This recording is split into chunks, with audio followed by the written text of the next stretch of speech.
Jesse Waters, tell me why Democrats will beg for a third term if Trump does this. Tell me, Jesse. I slashed my now wife's tires to get a date with her. Democrats threw a party today and no one showed up. What the is up? Let's go! So some ground rules. I don't think that this will be super necessary because you all seem really cool, smart, and hot. Who the are we? And why are we here in a panda head? I also have had a long-term feud with former presidential candidate Marianne Williamson because she sucks. Memes change people's minds. So what's a meme, huh? Come on, people. Look alive. After the panda, there was a... What the fuck even is this? Just millennials being cringe? Congrats. You epically own the libs. really special guest. I'm gonna go ahead and give it to the person who's giving us special remarks. Hello, voters of tomorrow. I want to thank you for everything you all are doing to organize, empower, and advocate for Gen Z. We must be intentional about lifting up our young leaders and encouraging your ambition. Your generation has grown up on the front lines of so many crises. Always the boomer in control of this fucking program. From COVID and the climate crisis to gun violence and mental health. God, dude. You know what's at stake, and you are not waiting for someone else to figure it out. Technical difficulties aside, that right there, if you didn't recognize her, was Kamala Harris.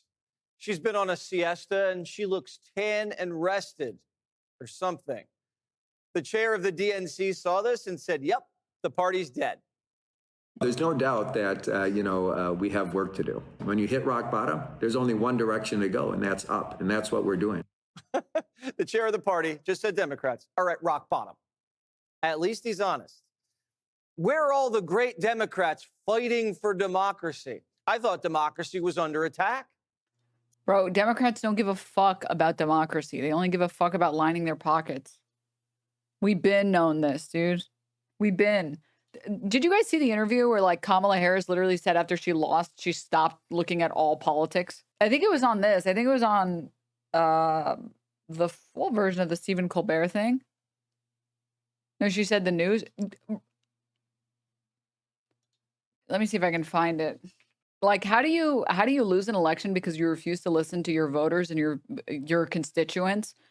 And then you get on Colbert and say this garbage. Ladies and gentlemen. Okay, I don't need all this applause. Thank you.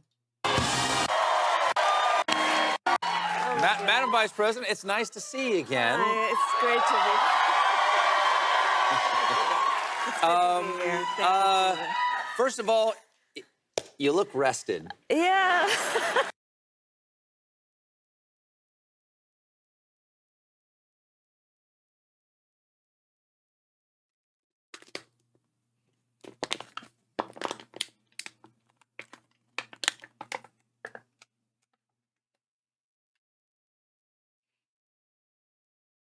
Needed to take out my anger.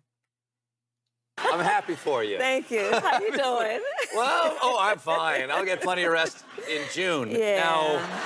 Now, first time you've been here as just a citizen, not as a government official. This is your 8th visit to the show. Those are thank you for being here.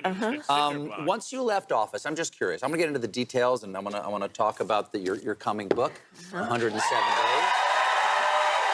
But before we do that, I'm just curious. Once you left office, how long before you turned on the news again?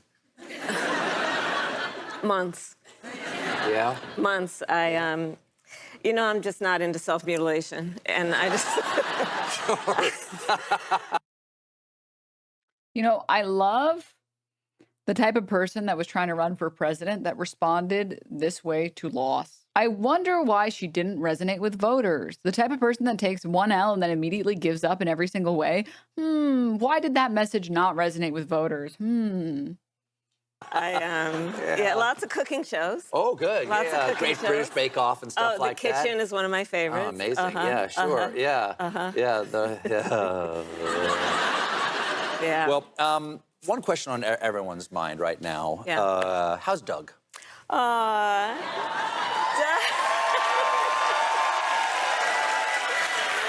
He's really well. He's Doug doing is okay? well. He's He's doing okay? back practicing law, and he's great. I don't have words to describe my rage, dude. Like, I hate you. I hate everything you stand for. I can't believe they got fucking Tim Walz, and that was such a turning point for everybody. And then they fucking neutered him.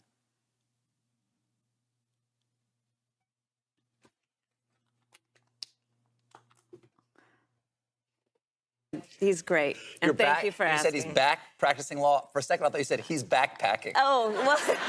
He's in the Himalayas. He hasn't turned on the news yet either. Yeah. So the election ended. One of the challenges for you, I thought of back last year, or actually, gosh, it's still this year. I can't believe it's still this year.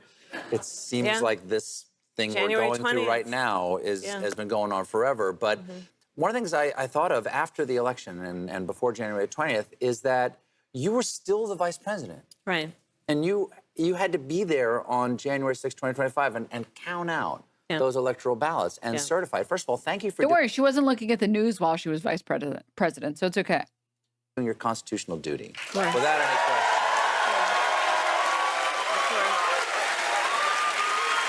I'm not a reactionary, but this video is going to turn me into a fucking Republican. Holy I'm shit. just curious.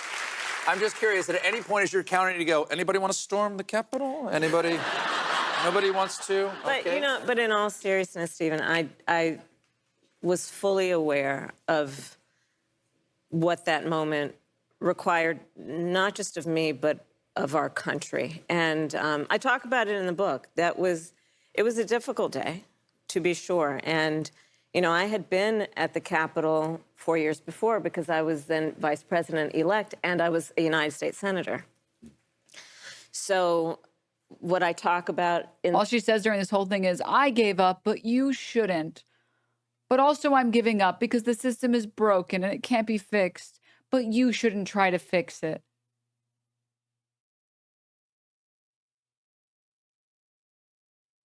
I wonder why she didn't resonate with voters.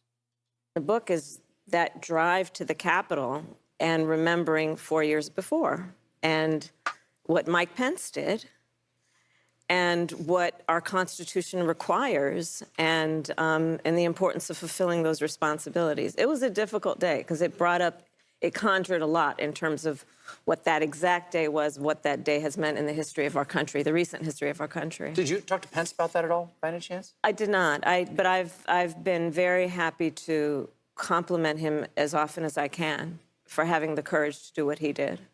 Well,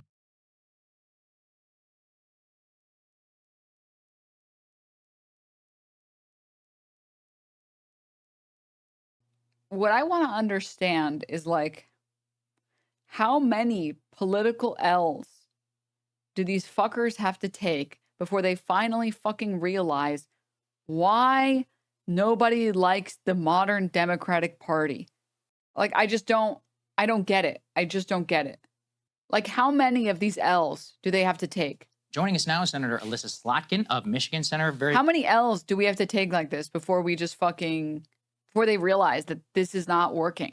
Thank you very much for joining us. We Thanks appreciate for your having time. me. We have a very limited amount of time. This is the internet, so you're here, and it's important that we ask some of the questions that are animating some of the younger voters and others. I assume that's part of the reason that you're here. The first is about Jeffrey Epstein. It's a story that's really captured a lot of America's interest. So you're a former CIA I want to find the part where they talk about Israel. officer. Do you think that Jeffrey Epstein had any connections to U.S. or Israeli intelligence agencies? So, not that I've ever seen or heard, but there's Have you a asked? really. No, I haven't asked. I don't know the But you exact know, this is like a timestamp. solvable question. like halfway in? Space, yeah. You know, like that's not you know, it's not that conversation isn't happening. It is, and I think that's good, and to the credit of lots of shows like yours. Yeah. Thank you. But I think your show appeals. Mr. Mamdani, can I just jump in? Would you visit Israel as mayor? I will be doing, as the mayor, I'll be standing up for Jewish New here it Yorkers, is. and I'll be meeting them wherever they are across the. He said it, and I think the results are in at this point that he didn't win in spite of his position there. He won in part because of it, including if you listen to Andrew Cuomo's numbers, he won a majority of Jewish voters inside of New York City. And so what I'm curious for your view on is, while, you know, I would love to debate you on your healthcare policy. I think we need Medicare for all. You think public option, your housing policy, et cetera. I'm just being really real with you. I don't really hear what you say if you are still supporting a genocide in Gaza. And that's, for me, you know, I'm speaking for myself, but I know there are millions of other people who feel the same, that you have to at least cross this sort of moral threshold. And what it indicates to people, and I think part of why, you know, Zoran won so many people in New York City, young people in particular, but Jewish New Yorkers, people across the board, is because it was a sign of, number one, okay, you're focused on New York City first and foremost. Number two, you're willing to take the heat on an issue that is really difficult for you, where you're being overtly smeared as an anti-Semite. And number three, there's no, you know, entrenched interest that's going to control. You have a spine, you have principles, you're willing to stand up for something. And so, you know, I'm curious for your reflections on that, because of your voting record and where you've stood on this conflict. Yeah, well, I mean, one of the proudest moments that I had in my last election, where I just won on the same ballot as Donald Trump, was that I won a majority of Jewish voters in Michigan. We have a large Jewish population. And I won Dearborn, Dearborn Heights, and Hamtramck, the 3 Muslim-dominated cities. Trump won 2 out of the 3. So I think the thing that I would push back on is the voters vote with their feet, right? We have a moment in an election where they get to decide. And there was no issue that was more difficult for me in this last, I would say, 6 years, but certainly in this last election, other than this issue, because it's personal. I'm a Middle East analyst by training.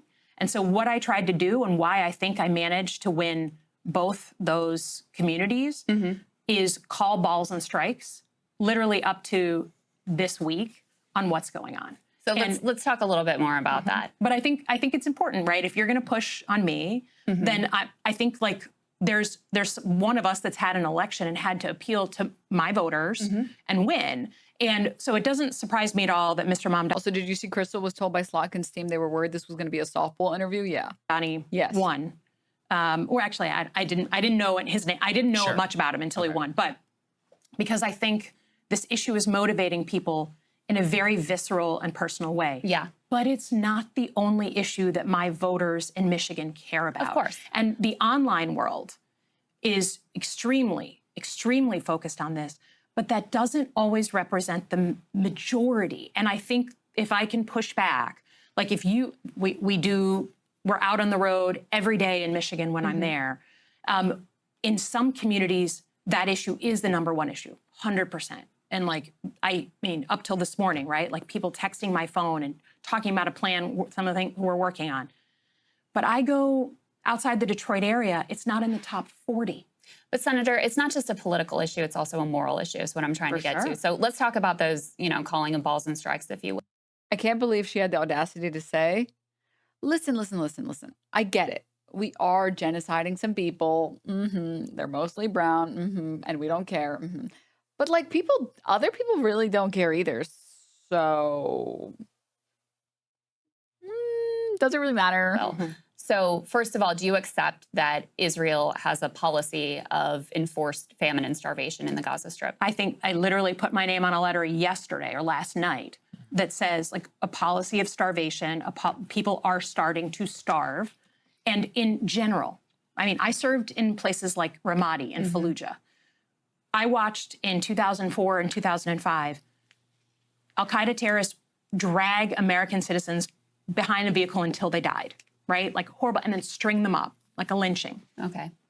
We still had a responsibility to get aid into Fallujah, despite the fact that we were fighting al-Qaeda cells in Fallujah. And I have been clear about that. So this is a crime against humanity. Forced starvation is a crime against humanity. The occupying power has a responsibility to get aid into the war zone. Dude, what a fucking total piece of shit. What a fucking horrible piece of shit this fucking Slotkin whore is, dude. This is so disgusting. Okay, so like, yeah, the starvation and everything. Okay, so like, the evil brown people were killing Americans in gruesome, brutal ways, but we're so good. We're trying our best. Okay? But I just want you to remember, the evil brown people are evil. Did I mention that? Okay, all right. We will feed the barely people. Okay, we're trying. We gave them like 4 loaves of bread. That should be enough. All right, no need to be greedy. Period. So, by the law of war. So in addition, do you accept that the Israeli plan, as reported by Haaretz, as discussed openly by ministers like Ben-Gvir and Smotrich, as backed by the President of the United States, is forced ethnic cleansing? I think we have, as recently as yesterday, the Prime Minister of Israel talking about forced migration into certain areas and then potentially out of the country. That is not legal. That is not on any international standard since World War II. And I've been clear about that. So I would ask for a little bit of an open mind. Well, what I would ask is, listen, I'm a YouTube. Can I ask for a bit of an open mind? Okay, well, these people are literally starving. Could you guys please have an open mind? YouTuber, you know, I have my words, that's all I have. Yeah. But you're a United States Senator.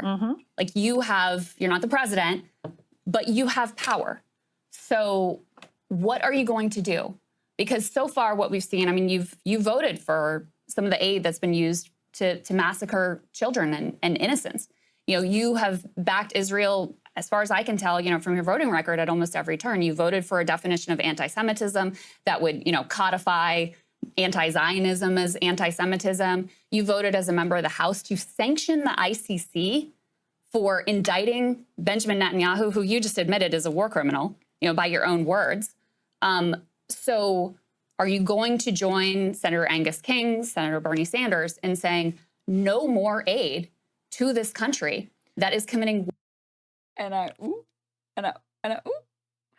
when I was saying way, way back in the day, you know what, man? The only like pro to misogyny is that women always get underestimated. This is what I'm talking about. The fact that they spoke to Crystal and Cigar and they were like, yeah, we just don't want it to be a softball interview. We want it to be, you know? And that after Cigar was done speaking, she was like, oh, this will be easy. And then it wasn't. Yes, please underestimate Crystal Ball more. Yes, Crystal Ball breaker. Yes, yes. War crimes against innocent civilians. Hey, so like, is it true? I'm just asking, girly pop. Is it true that you voted to like make anti-Semitism the definition of it, to make it like also include anti-Zionism? And like, is it true that you're constantly wanting to fund Israel, despite the fact that you literally call this person a war criminal? Just girly pop. Just answer the question. I think the first thing, if you're asking about what to do with power, and I would offer that right now Democrats own nothing in Washington. So they own nothing. They're just baby beans, dude. They can't do anything. Then why the fuck should anyone vote for you ever? If anytime anyone votes for you, just say, well, we can't do anything. Play powerless with me. You're a United States Senator. There are things you can do. In terms of who runs our foreign policy, I just think it's interesting, right? That there was a ton of oh, it's interesting. Protests when Democrats were in charge. There was a protest in Manhattan yesterday. Okay. I think it's fair to... Well, I just think it's interesting that people really wanted to protest when Democrats were in power and you're not protesting now. That's not true. Well, we're powerless. No, you're not. You're a U.S. Senator. Well, no one's protesting. We already went over that. To say, just to be honest, that back and forth, like the number of protests that go on now versus before. Well, they were part of your political coalition. Well, not so much. I mean, Senator Slotkin, that's fair. Obviously, I'm here. Yeah. I was very upset over the Biden administration policy. And as you can tell, I'm very upset over the Trump administration policy. Yeah. So let's deal not in strawman, but me and but here in and terms now. of what, so the tools that I have, the tools that we have in general, to me, the most important thing is a pressurized campaign to get aid into people who are starving. That to me is the number one, because that's the one is urgent and today. And I'm sure you guys are working tirelessly, just like you guys were working tirelessly to get a ceasefire. And then Netanyahu's like, dude, Americans are fucking easy to get whatever you want out of them. We asked them for $10 trillion. They just give it to us. But will you cut off aid to Israel so long as they're committing crimes against humanity? There is a difference between a weapon to protect a country from incoming missiles versus other type. Offensive and defensive weapons are different. So would you support offensive weapons ban? Like, would you stop any offensive aid to Israel? That certainly, to me, would be a place to look, but I'm not going to cut off a blanket next sale on a defensive weapon that comes through. No. I also reject that because, for example, if Senator Slotkin, if you were asked to support defensive weapons for Iran, defensive weapons for Russia. This is the part. You wouldn't back that. No, but Iran, I mean, but they're defensive. They're just protecting civilians, right? So how is it different? But because Israel's being shot at. I mean, well, so is Russia. So is Iran. Yeah. So is Russia. Ukraine's shooting at Russia right now. I'm sorry. This is the difference between allies, partners, and adversaries. Why is it an ally then? What are they doing right now, which makes it an ally? I think allied relationships, just like Lithuania right now, like an allied relationship or a partner relationship is a long-standing relationship of information sharing and diplomacy. And information sharing, you say? CIA Slotkin here to tell us about information sharing. That is, to me, it's also Lithuania isn't actively committing a fucking genocide right now. Well, that's just like, the problem is I haven't seen a lot of protests lately. So are we sure about that? Every day we decide Lithuania is our ally or not. We're allied or not. And sometimes we have big breaks with allies, right? Sometimes we have difficult. I like how we've transitioned into baby talk now. And do you know how to spell ally? Say it with me. Ally. Okay, now spell it. A-L-L-I-E-S. What is going on? Moments with allies. Sometimes it goes the wrong way with allies. But an allied relationship is a long-term relationship. It's hard for me to understand why we should ally. Like, I'm sure you believe in, like, or claim to believe in liberal human rights. Why would we ally with a nation that is committing a genocide and live streaming it? Can I ask, literally, like this, I think about this from the mirror image way, because I do not support the things that Donald Trump is doing, right? But I'm an American. So do I want other countries to look at America and be like, we can't stand Donald Trump, so we're going to end any longstanding relationship we have with the American people. We're going to cut off any support we give them on information sharing or intelligence sharing. Like, we are not just our elected leaders. And I think that's the thing that's been lost. Let's just play that again for the people in the back. We have difficult moments with allies. Sometimes it goes the wrong way with allies. But an allied relationship is a long-term relationship. It's hard for me to understand why we should ally. Like, I'm sure you believe in, like... Crystal has said she hates being talked to, like she's in a kindergarten on Majority Report. Yeah, I mean, like, again, this is just kind of like the woman experience. This was happening right here. And it's what happens all the time, always. Oh, mostly to women, but also men can mansplain just as well to other men, okay? But that's what's happening here. Or claim to believe in liberal also, women can do it to women, obviously. Rights. Why would we ally with a nation that is committing a genocide and live streaming it? Can I ask, literally, like this, I think about this from the mirror image way, because I do not support the things that Donald Trump is doing, right? But I'm an American. So I like that for that question, they put that back on the screen, by the way. They gave her the most hardball question. And they were like, just so you guys remember, this is Senator Elissa Slotkin. Please remember. I want other countries to look at America and be like, we can't stand Donald Trump, so we're going to end any longstanding relationship we have with the American people. We're going to cut off any support we give them on information sharing or intelligence sharing. Like, we are not just our elected leaders. And I think that's the thing that's been lost in the conversation. So B'Tselem and another Israeli human rights organization joined the global consensus, Amnesty International, some 800 scholars. There was a piece from an Israeli scholar in the New York Times in saying this is a genocide. Do you accept, even Marjorie Taylor Greene yesterday came out and said it's a genocide. Do you accept that? And if you do, I mean, what responsibility does a United States senator have this is a nation that, we send every year billions of dollars to aid that you have, voted for and supported. Like, what responsibility does a United States senator have to prevent genocide and to stop genocide that we see ongoing? We have a responsibility up till today to ensure that food is getting in. Is it so a that genocide? People don't starve. I don't know that I'd use that term.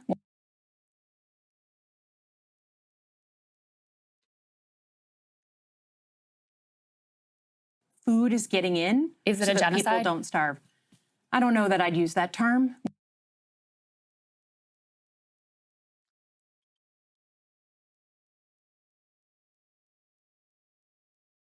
Sorry, really quickly, going back. If women can do it to women, why, I think you meant why, call it mansplaining rather than talking down to? Because Slotkin is fucking CIA. She's deploying tactical mansplaining techniques never before seen done, or never done before by women. Okay? They put the mansplainers in the room and they're like, okay, write this down, write this down. But Why? it is using. Dude, like, actually insane. Like, I don't know, in 2025, I don't know if I would call it, a genocide. It's just a really strong word. It is violating the law of war. Why don't you use the term, though? Because I think, it's, to me, do I think it's ethnic cleansing, which is what I think of in genocide? I don't know if it meets that definition. They're announcing it. She won't even give it to ethnic cleansing. Say it earlier that it was ethnic cleansing. He said that they wanted to force it. I mean, this is open from the Israeli government. Like, they're saying it. Their Minister of National Security. They come out and they're like, we don't need shells. We need shells, not food. And we need to encourage migration. Look, they're saying you're not going to get me to support what the Israeli government is saying right now. Right. I think the point I was trying to make is it's not just about, like, we have relationships with nations over time, regardless of who their leaders are. We have. Listen. We're getting really caught up in the weeds. Like, these are really big words. Genocide, that's like 10 letters. It's a really big word. I don't like it, but we have allies, and like these allies, like the nations are important and the leaders are important. So, like, anyways, can we please like move on to like the next question? It's like, I just don't think that this is that important. That's fucking amazing, dude. That is I wonder why nobody likes Democrats anymore. I wonder why. Really tough moments. We have easier moments, but that doesn't. So I'm not willing to say that, like, I hate everything ever. Sure, but so even if I hate everything, amazing. If you accept that they're committing a genocide, you still wouldn't cut off their aid? I think that defensive aid and offensive aid are different things, and I think it. Bro, we need to give Nazi Germany defensive aid. As long as we don't give them offensive aid, we just need to give them the defensive aid. That's it. This point. So what if they're Nazi doing Germany, every single day, if Nazi Germany said we want defensive aid, I mean, it's just you have to see where they're all weapons that are being shipped. In another context, the weapons that they're using right now. I mean, to be honest, if you look at what's happening on the ground, the military part of this conflict is, for the most part, over. What they are doing, every single day is around aid, and they are hurting people. They have around slaughtered the over delivery 1,000 people who were starving people just trying to get aid. That is not this. That's not high intensity. Just can we also just talk about something really quickly? The defensive aid nonsense. Let's just pretend for a moment that, let's say all of the rockets that we send them, every single one, can only be used defensively. They only go off if they're actively trying to take down missiles being sent to Israel. Let's just pretend for a moment, just for a moment. Are the magic bullets also like that? The magic bullets can also only deflect other bullets. The magic bullets never ever hit anything except defensively. They have built-in Hamas sensors. The Hamas sensor in question, lavender AI. That's like wrong 80% of the time. They talk about defensive weapons like it's being a literal shield and not swords, but they're talking about swords as being defensive. Yeah, I mean, like, you can't talk about weapons and be like, we're only sending them defensive weapons Meanwhile, like, I'm sorry, they can choose to use those fucking weapons however they fucking want. You really think that Israel is magically overnight going to grow a conscience and Netanyahu's going to be like, you know, we were using a lot of these weapons however we wanted to kill unarmed children, but now I feel wrong about it for some reason. So we're changing our ways. Are we joking? She wouldn't even vote against the offensive ones either. She's just full of shit.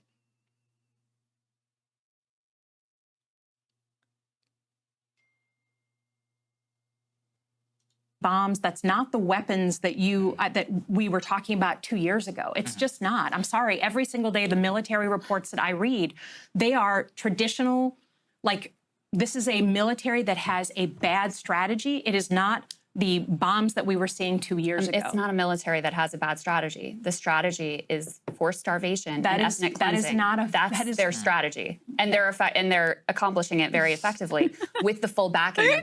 She's balding right now. She's so balding, dude. The United States government, including, sadly, Democrats. Well, and so a couple more questions that I know you have to run. You know, I'm so mad, dude. She's fuming. She's so mad. Why you condemned Rashida Tlaib for using the rally chant, you know, from the river to the sea, something she said for her evokes equal rights. And you have not condemned Randy Fine, who said that Gazans should, quote, starve away, who floated that the Gaza Strip should be nuked, who called Ilhan Omar and Rashida Tlaib and Soran as well, called them Muslim terrorists. Where is the concern over him? I have no problem condemning Randy Fine, who I don't know. I'm sorry, I don't know who that person is.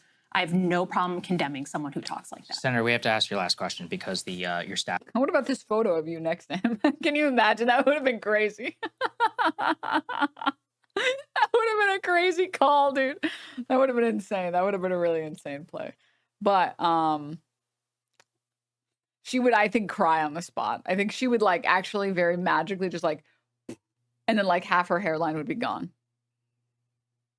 Also, yeah, that was such a shady response. Like, I don't even know that man. I literally don't even know him. Oh, yeah, why were you at his son's birthday party 2 weeks ago? And she's, like, wearing a shirt that says, love this guy. And it's, like, an arrow sign to, like, next to him. You guys get the idea. Anyways, do you know how fucking dog shit it is that, like, Democrats suck so bad that Trump can be talking about nuclear war with Russia and we can't fucking beat this fucking buffoon in orange? Tonight, President Trump is issuing a rare threat of nuclear escalation against Russia, saying that he's ordered 2 nuclear submarines to be repositioned in response to, quote, provocative statements made by Russia's former president, Dmitry Medvedev. He was talking about nuclear. When you talk about nuclear, we have to be prepared, and we're totally prepared. Trump first made this announcement online, saying this step was just in case Medvedev's foolish and inflammatory statements are more than just that. It was not immediately clear if Trump was referring to subs with nuclear weapon capabilities or merely nuclear-powered subs. Of course, the current deputy chairman of the Russia Security Council and former president had made a reference on Thursday to Russia's Soviet-era system capable of launching retaliatory nuclear strikes after Trump told him to, quote, watch his words. The two have been trading verbal attacks since Monday when Trump slashed his deadline for Vladimir Putin to end the war in Ukraine. There's been no sign that Putin is listening. However, last night you saw Russia launching its deadliest single attack on Ukraine's capital this year, killing at least 31 people after striking an apartment block. My source tonight is John Bolton, Trump's former national security advisor. And Ambassador, it's great to have you here because obviously the former president doesn't actually have the power to launch Russia's nuclear weapons here. I mean, for people who don't know, he's basically the Kremlin's online troll in recent days. But I wonder if you believe that President Trump's actions were warranted here. No, I don't. I think it's very risky business for a lot of reasons. Most significantly, it seems to reveal Trump doesn't really understand how our nuclear navy works and what their plan of operation is. As for Medvedev, it's true he's a former Russian president, a former prime minister, in fact, always subordinate to Vladimir Putin. Right now, the position he holds is equivalent to Deputy National Security Advisor in the United States. Don't say Bolton looks like a nutsack in a suit. Stop. And it's just really very ill-advised to have the president responding to somebody like that, whatever they're tweeting on whatever subject, even if somebody should. No, dude, it's good that the president is responding about nuclear war with Russia. That's a good thing. We like to see that. Like, at some point, you have to accept that the Democratic Party is not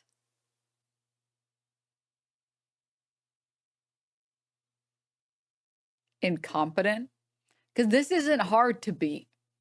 At some point, you have to accept that they actively don't give a fuck about winning an election. Respond to him. It shouldn't be the president. But more fundamentally, what Trump may not be understanding here, in which the Kremlin could be misreading, is how the ballistic missile nuclear submarines that we have operate and how they function and serve basically as our second strike capability in the event of a nuclear war. The Ohio-class submarines, the ones that carry the ballistic missiles, don't sit around in port. They're out in a complex, obviously highly classified schedule on what are called extended deterrence patrols. That is to say, a sufficient number of them are in position right now to retaliate against a Russian nuclear attack. That's why they're put out there, so they don't have to go anywhere. They're already there and are hopefully undetectable, so that a Russian or Don't say that. Don't get on CNN and say hopefully undetectable. Don't fucking do that. What the fuck? Oh my God. later a Chinese first strike can't take them out at the beginning. So to say he's going to move those kinds of submarines anywhere indicates he doesn't know how they work right now. Do you think anyone in his national security team is discussing this with him?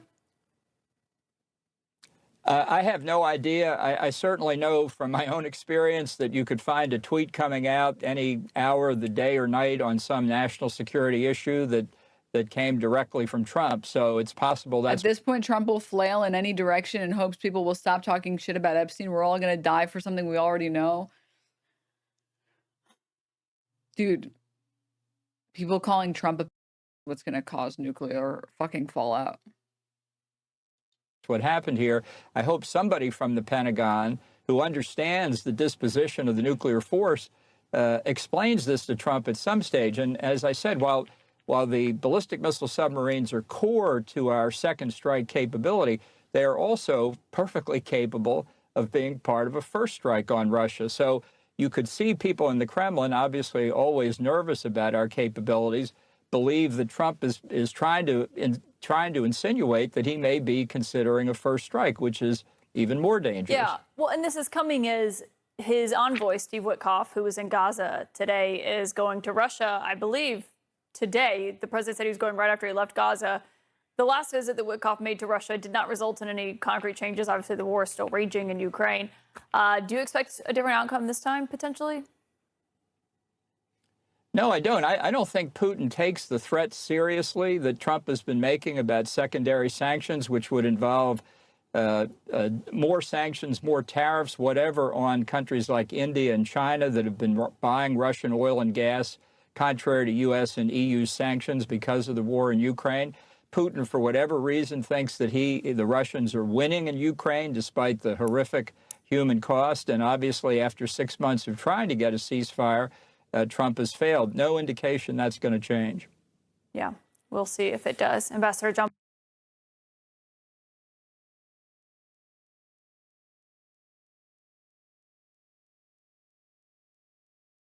Guys, get me out. I want off this ride.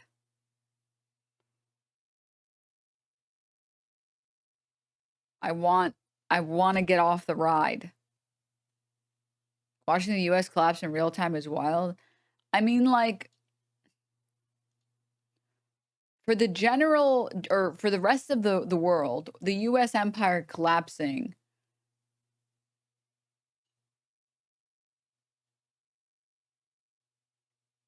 probably a net positive.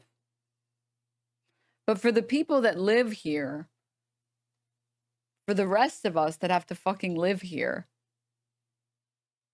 I didn't sign up for this, man.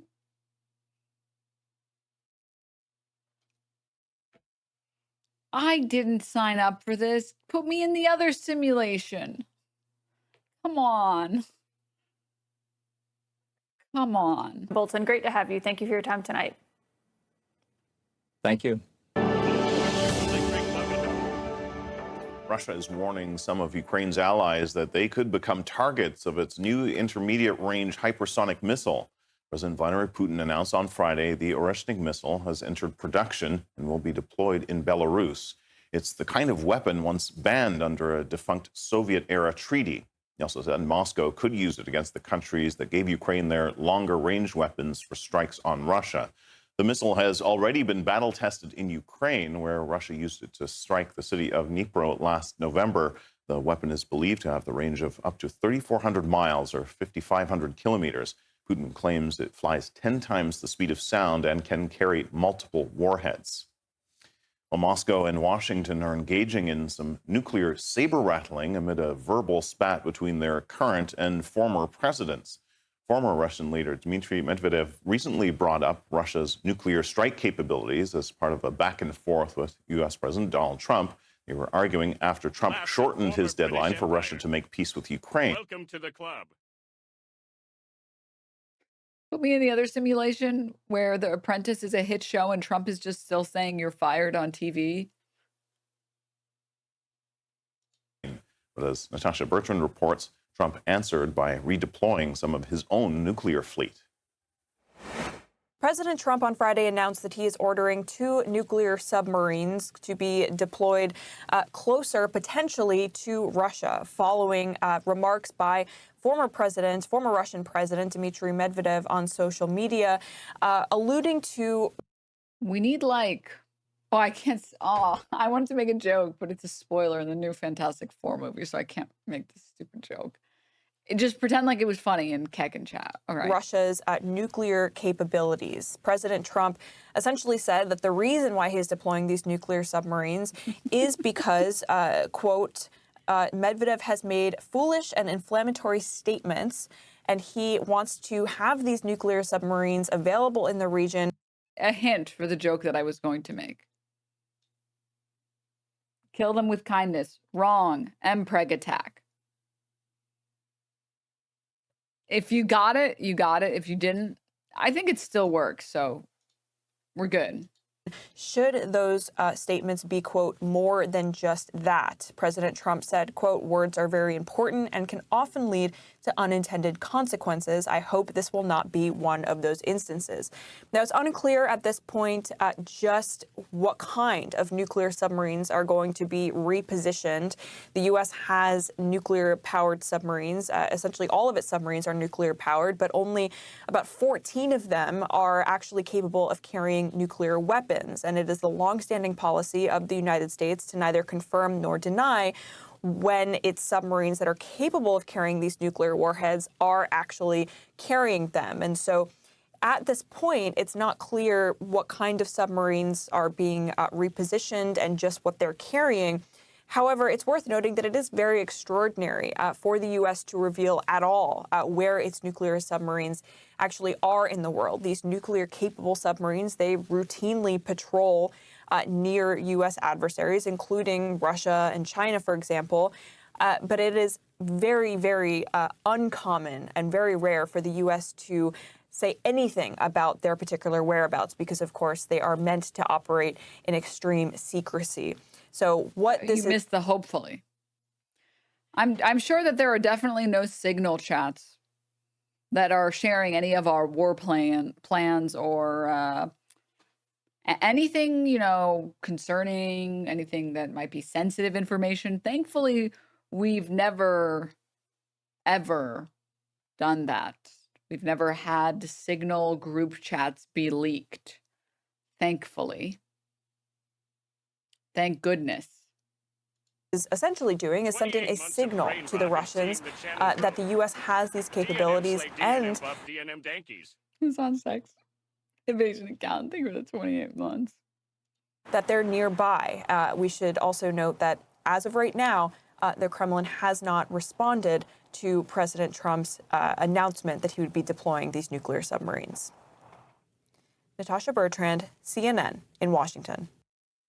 Earlier, CNN spoke about the submarine deployment with former NATO Supreme Allied Commander, retired General Wesley Clark, and he said President Trump's move plays right into Russia's hands. Here he is.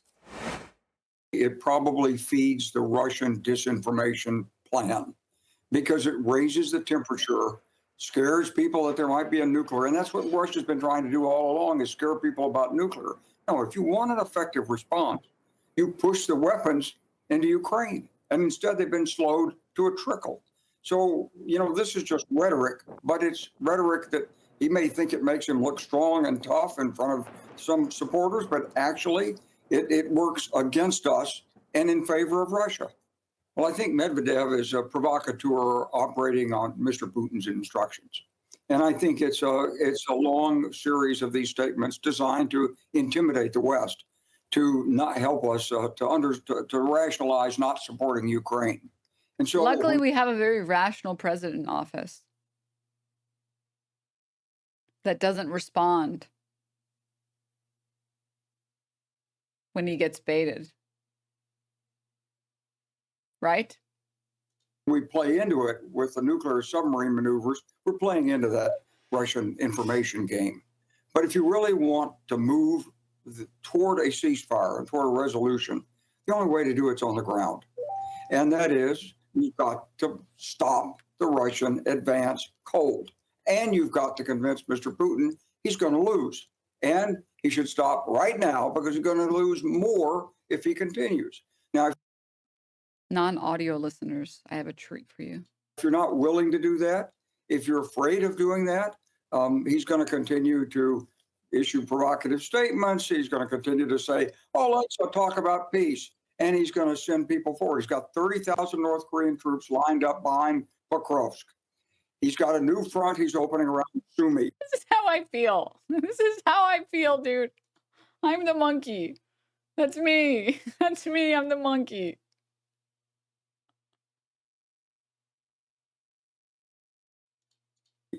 And the big punch will come toward Mykolaiv and Odessa sometime in September. Now, that's the Russian game plan. That's what they've been working on. And all of the rest of the stuff is just it's just nonsense. The sanctions are not going to stop that machine from coming forward. So we've got a few weeks to do more on the ground. That's it. Guys, are we cooked? Oh, I'm sorry. I got passionate for like 1 second and then I reeled myself back in. I caught myself. I was about to say, how is it that Democrats can't beat this? How is it that Democrats suck so bad they can't fucking beat this? And then I remembered that they don't want to, that they are just controlled opposition.